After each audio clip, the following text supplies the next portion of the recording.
Now the circle of fifths is a way of relating the notes and key signatures to each other, but we'll start with the notes.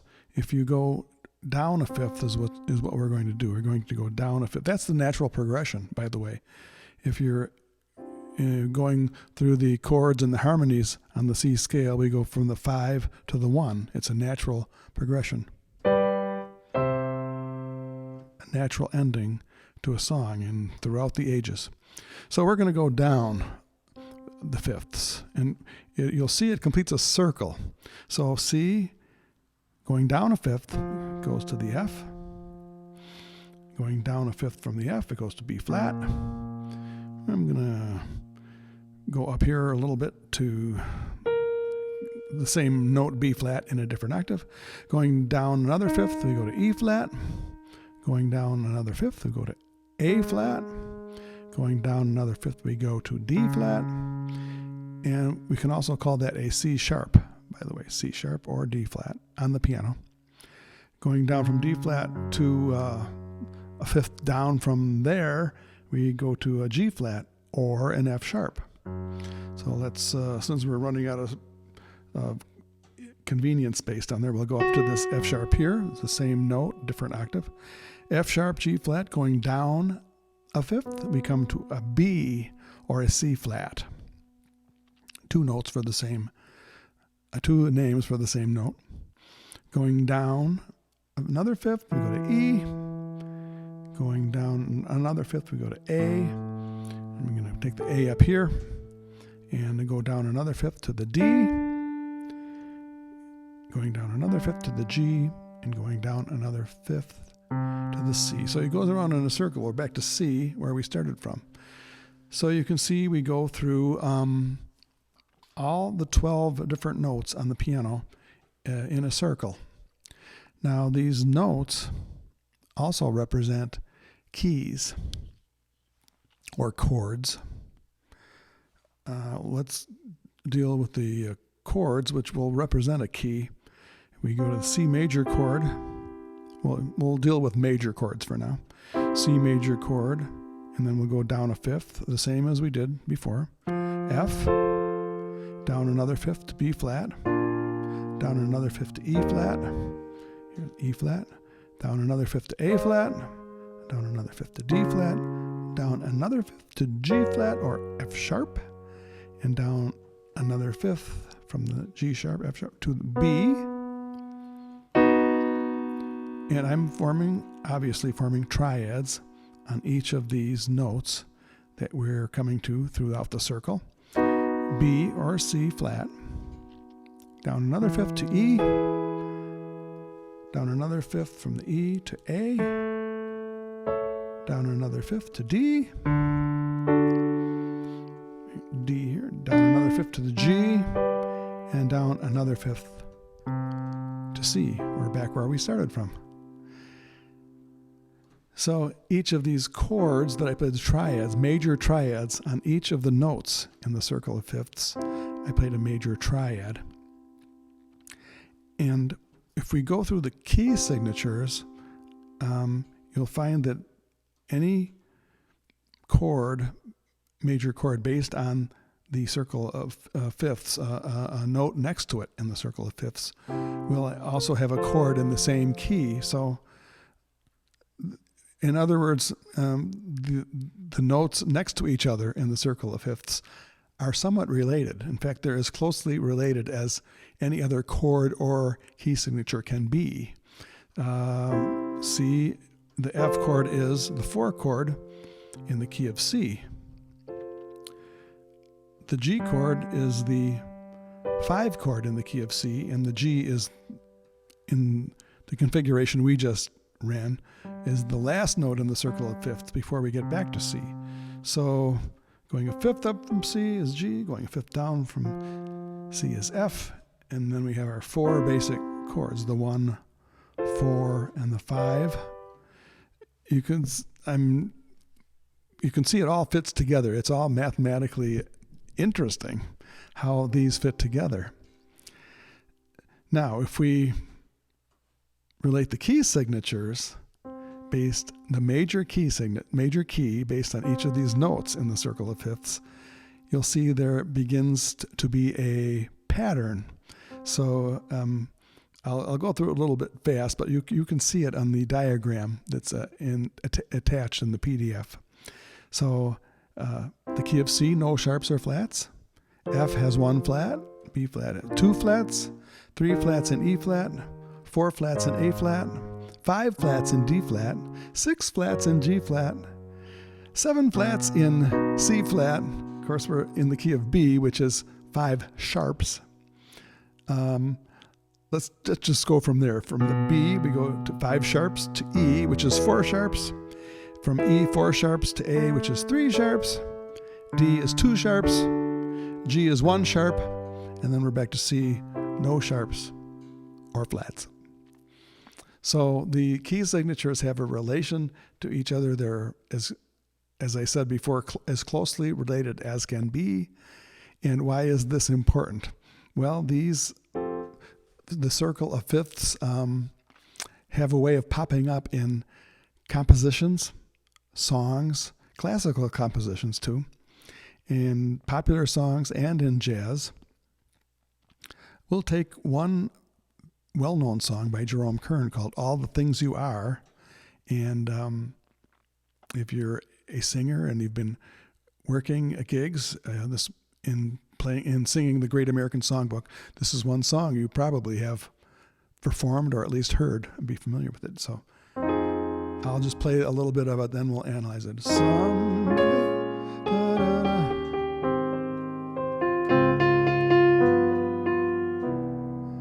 So now I'll name those chords that I just played. F happens to be a minor, then a B flat, minor, E flat 7th. We're going right through the same notes that I just presented to you in the circle of fifths. And then here we are, A flat, D flat, and then G, back to C. So we went right through the circle. F, da da da da da da da da da da da da da da. Bass line follows the circle. A little bit of difference there with major and minor chords.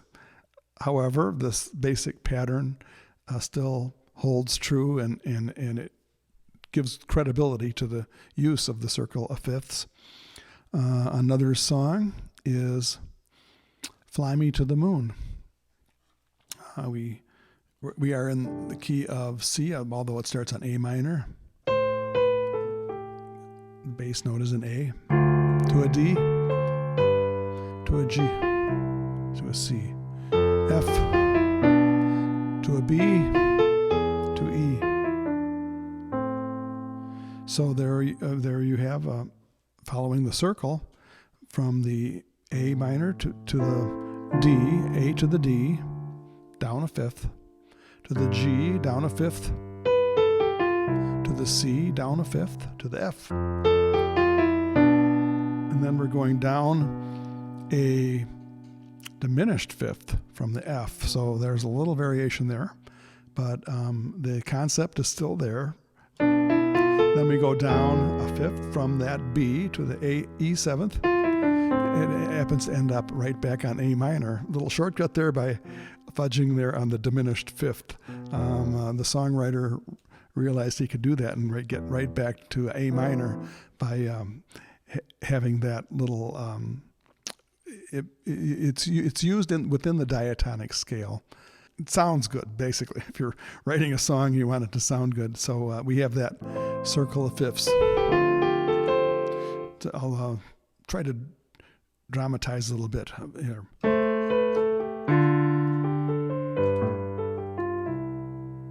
I'll go back to we're going down, right down in fifths. And by the way, the Beatles used the same progression of Fly Me to the Moon in their song. I think it's called You Never Give Me Your Money.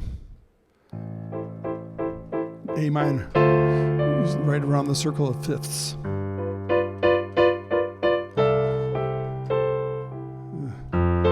Even use that diminished.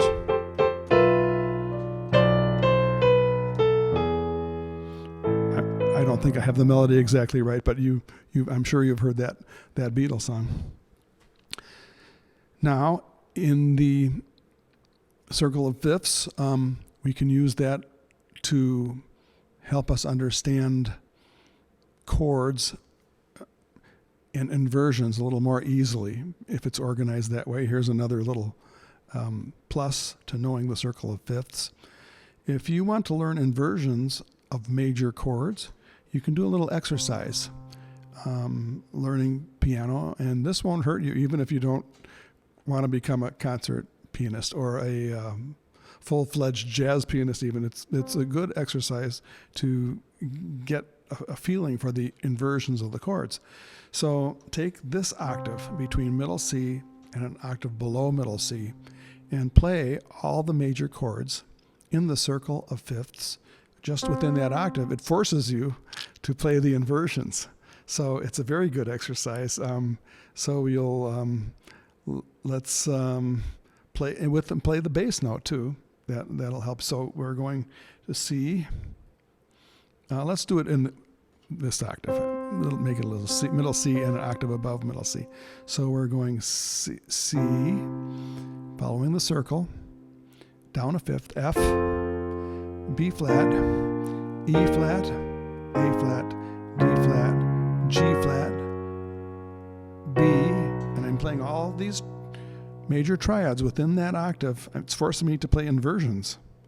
Back to E, A, D, G, C. So there we have all the major chords on the piano. Obviously there's 12 different chords. 3 of the chords can have 2 different names because just run this by you real fast, but you can go back to the chart just to study this a little further if you need to. When you get to, and let's see, D flat is also C sharp. So a D flat major chord is also a C sharp major chord. F sharp major chord is also a G flat major chord. And then a B major chord is also a C flat major chord. So 3 of those in common usage have 2 different names on the piano. So there you are, the circle of fifths. Try that little exercise with the chords, then try it between E and E. Try playing all the chord inversions between E and E, playing the bass note, playing your bass notes through the circle of fifths. So let's see.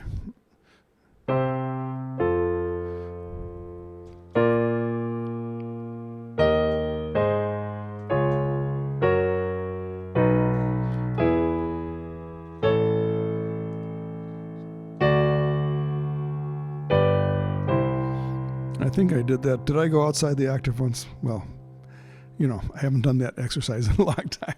But it does make you think about the major chords and the inversions. It can be very helpful then to try it with your left hand. C, F, B flat, A flat, D flat, G flat. And then, of course, you can do that with the 7th chords and the minor chords. Very useful exercise. So the circle of fifths. It's fun to see how music is organized that way, how it falls into a mathematical precision that isn't very precise because it hits that little stumbling block where you get the G flat and the F sharp, D flat, and the C sharp with the same names, and you have to kind of get through all that, and you see it's almost perfect, but not quite. But it does work on the piano. So, circle of fifths. There you have it.